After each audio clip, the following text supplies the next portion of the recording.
Flash Actu Ukraine. 3 points essentiels à retenir pour la journée du 20 mars 2023. Côté combat, à Barmout, d'après l'Institute for the Study of War, les forces ukrainiennes auraient mené une contre-offensive réussie au sud-ouest d'Ivanivke, situé à 6 km à l'ouest de Barmout. Dans la région de Zaporijjia, selon les autorités locales, des bombardements russes auraient tué dimanche 3 personnes et blessé 2 autres.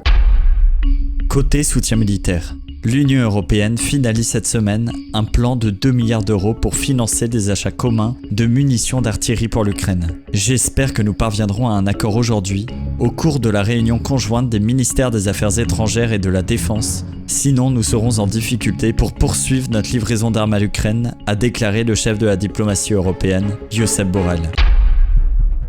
Côté géopolitique, 3 événements sont à noter. Tout d'abord, Vladimir Poutine s'est rendu, dans la nuit de samedi à dimanche, dans la ville ukrainienne de Mariupol, dévastée et conquise par les troupes russes. Kiev a dénoncé le cynisme du chef du Kremlin. Ensuite, des volontaires du Kazakhstan ont installé de grandes yourtes dans plusieurs villes ukrainiennes, afin d'offrir un refuge à la population. Cette initiative a provoqué le mécontentement de la Russie. Maria Zakharova, porte-parole du ministère des Affaires étrangères russe, a déclaré que cela pourrait causer du tort au partenariat stratégique et à l'alliance russo-kazakh. Le gouvernement kazakh se défausse en évoquant une démarche personnelle de philanthropes kazakhs qui veulent aider la population ukrainienne.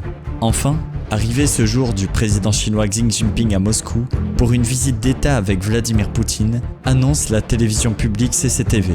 Londres et Kiev espèrent que Xi Jinping use de son influence sur Poutine pour mettre fin à la guerre. Affaire à suivre, à demain.